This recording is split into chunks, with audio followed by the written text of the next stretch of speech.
following video is for section 6.2, integration by substitution. On day one, we're going to look at integration by substitution in some of its more basic forms. Integration by substitution is when you take the antiderivative, or you're integrating, and you have a function that if you look at what's happening, the chain rule would essentially be in effect. So we're basically undoing the chain rule when we anti-differentiate. So anti-differentiating is undoing differentiation. When we have to do substitution, we undo the chain rule.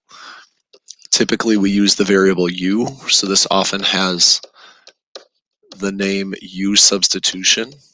So you will often hear u substitution as the vocabulary that a teacher might say in class, or you might see it on the internet as u substitution. So let's look at problem one. We would make u equal to x plus 1. Now, what's the benefit of that? So we can now integrate u cubed. So now we don't have x plus 1 in there. Now it's just something that's really nice to integrate, u cubed. But notice we had a dx. We also have to change that to be du. So if I have u equals x plus 1, if I take the derivative of u and x and stuff, I have du equals dx. So I take the derivative of both of these parts. Basically, I basically take differentials on both u and x. I have du equals dx, and then the derivative of 1 is 0. So du equals dx. So in this case, I can replace dx with du. So I have u cubed du. Now I take the integral of this, I get 1/4 u to the 4th plus c when I anti-differentiate with an indefinite integral. So 1/4 u to the 4th plus c. And then the last step is taking whatever u was and replacing it back in again. So 1/4 x plus 1 to the 4th plus c is our final answer. Notice if I took the derivative of this, I would do 4 times 1/4 x plus 1, and then this number would go down. So I would end up with this again. Now I said there would be a chain rule. Now technically you would have to, if you're taking the derivative of what I just put an arrow next to, you would have to take the derivative of x squared, or x plus 1. It's just the derivative of that is 1, so it doesn't really show up looking like the chain rule. But as we move on, it will become more obvious. So in problem 2, a good choice for u would be 2x minus 5. So I'm going to integrate u to the 4th. Now I have to make a substitution for dx too. So du equals 2 dx. Notice that the derivative of -5 is 0. So in this case, we have du equals 2 dx. I need to get rid of dx in here and replace it with a du. So if I solve for dx, I divide by 2 on both sides. I get du over 2, or 1/2 du. So I can replace dx with 1/2 du. Now 1/2 is a constant. I can rewrite that on the outside of the integral. So then I can integrate u to the 4th. I get 1/5 u to the 5th plus c. So my final answer in this case is going to be 1/10 times 2x minus 5 to the 5th plus c. Sorry, I have some of this blue stuff over here, so let's move that out of the way. 1/10 2x minus 5 to the 5th plus c. Notice if I took the derivative of this, the c would go away, and then I would have 5 times 1/10 2x minus 5 to the 4th. Notice 5 times 1/10 is 1/2. And then remember that I have to do the chain rule, so times 2. So all of this stuff would go away. So all of those constants would end up going away, and we'd get what we started with back. So that's good. That's basically what's happening. I just want to keep reminding us that what is essentially happening is we are undoing the chain rule. Let's take a look at problem 3. So uh, problem 3 is the integral of 2 natural log of x over x dx. So I basically have two different things that are happening. I have a natural log of x and an x, and I have to choose which thing is going to be better as u. If I make x equal u, that's useless. That doesn't really do anything. That wasn't meant to be a pun, useless, sorry. But there's no x, that doesn't do anything. It just replaces all the x's with u's and we're still in the same situation. But if I make natural log of x equal to u, du equals 1 over x times dx. So notice what happens.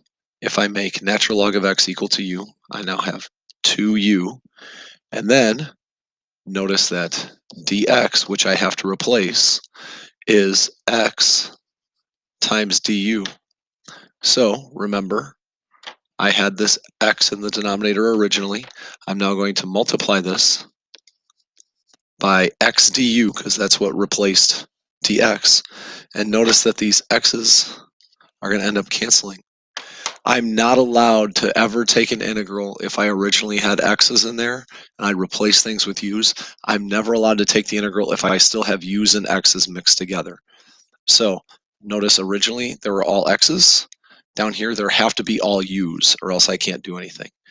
So notice that when I made my u substitution, that x conveniently canceled out.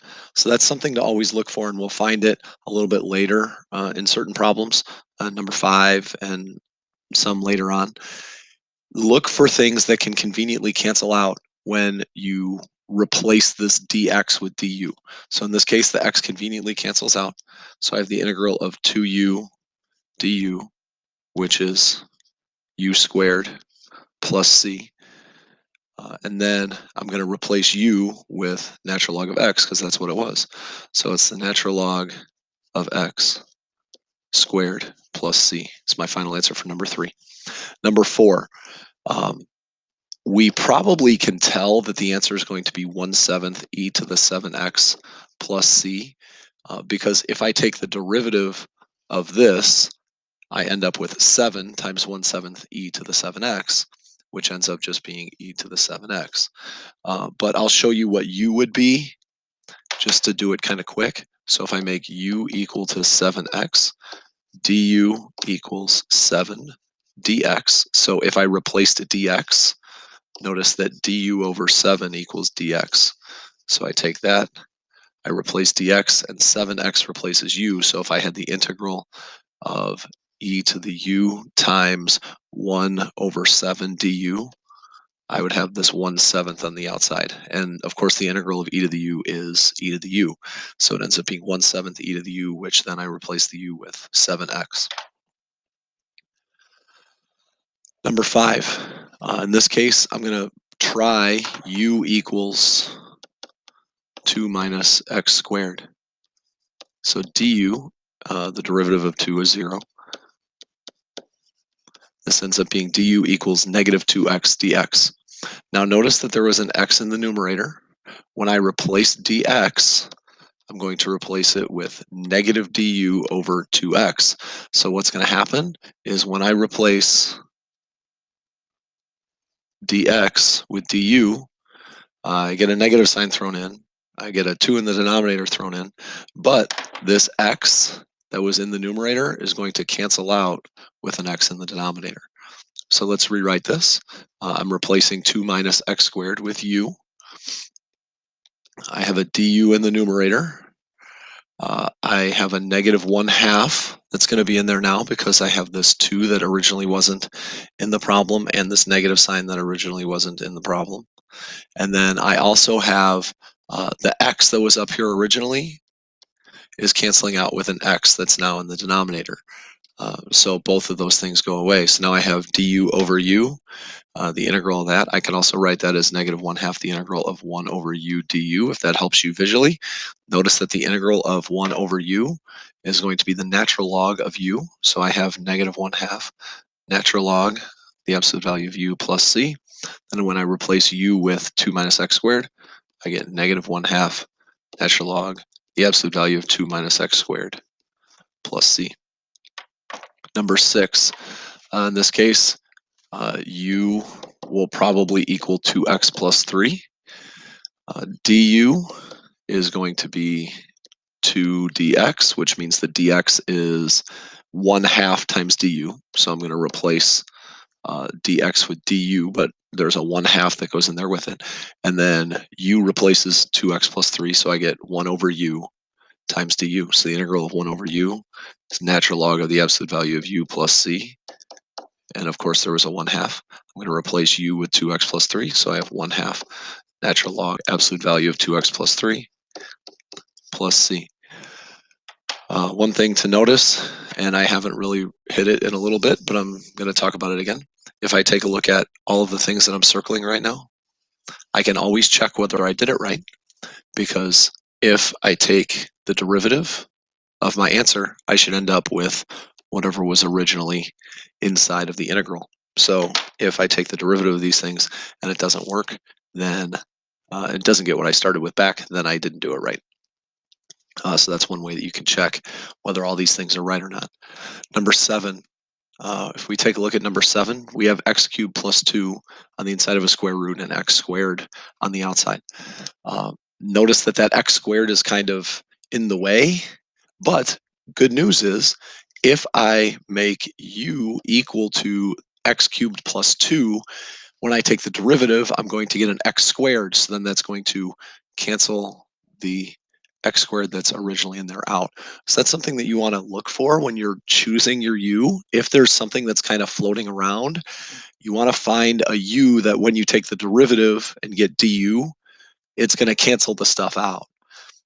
So my two choices for u in this case could be the square root of x cubed plus 2. That's a bad choice because if I take du there, I get 1/2 x cubed plus 2 to the negative 1/2 times 3x squared.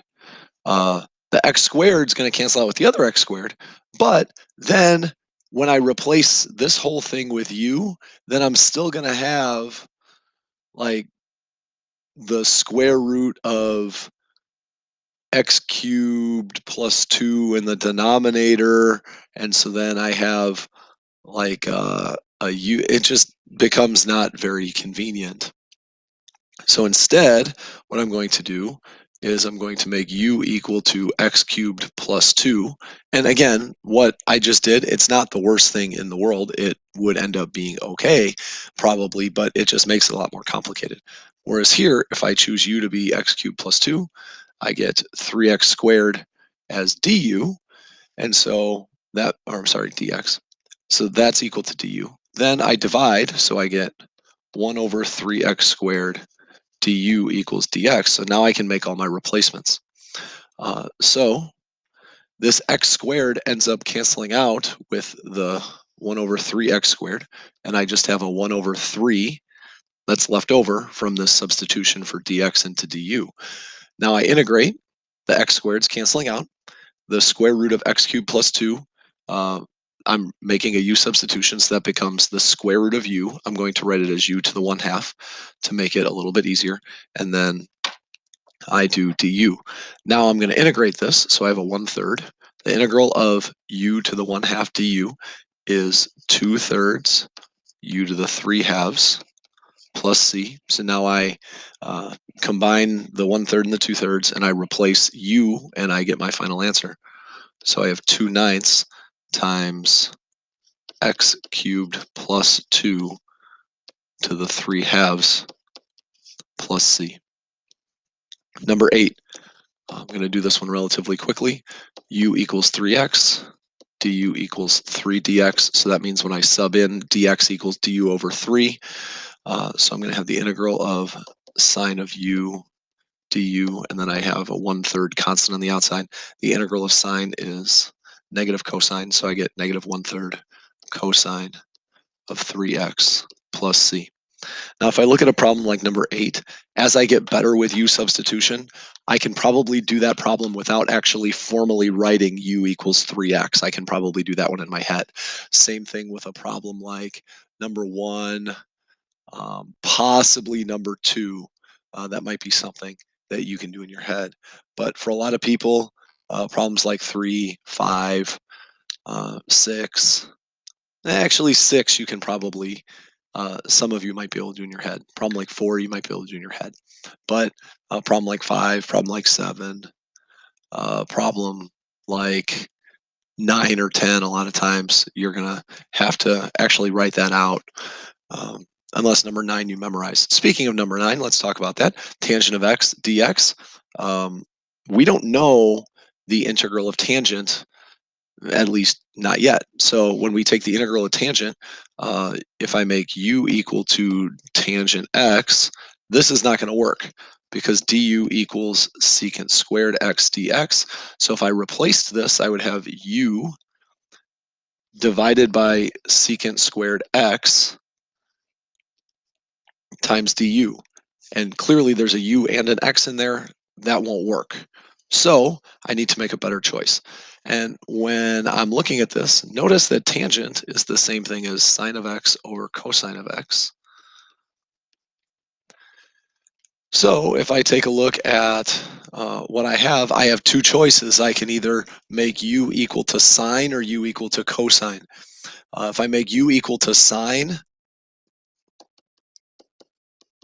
du equals cosine x dx, which means that I have the integral of u du over cosine x, and then there's another cosine x that's going to be put in the denominator. Again, I still have an x and a u in the same problem. So this is, again, a poor choice. So the reason why I'm going over some of these is sometimes you might make a poor choice and you have to realize that you can't do that. You have to try something different. So in this problem, a good choice for you would be cosine of x, because then du is negative sine of x dx. And then what's going to end up happening is when I integrate this, I replace cosine x with u, and then there's a sign in the numerator that when I replace dx with du, the sign is also going to end up being in the denominator, so those are going to cancel. So I had a sine x in the numerator, there's going to be a sine x replaced in the denominator, those end up canceling. So I end up with negative 1 over u du, or negative du over u. Um, so the integral of negative 1 over u du ends up being the negative natural log of absolute value of cosine x plus c. So notice that u is cosine in this case. There's a lot of stuff going on. I'm going to choose the actual correct thing to make u. If I make u equal to tangent of 2x plus 7, notice that du is 2 secant squared 2x dx. And what ends up happening here is I perfectly am going to get rid of the secant squared when I replace dx with du divided by 2, or 2 secant squared of 2x. So let's integrate this. And I end up with the integral. It's going to be 1/2. And then if the secant squared 2x was in there originally, I'm going to replace tangent of 2x with u. And then when I replace dx with du, I also have a secant squared 2x that goes along with it when I substitute in the du. And remember, the 1/2 went in with it also. So I have 1/2 times the integral of u du, which means the integral of u du is 1/2 u squared. So this becomes 1/2 times 1/2, which is 1/4 u squared plus c. And then I'm going to replace u with tangent of 2x plus 7. So I get 1/4 tangent of 2x plus 7 squared plus c.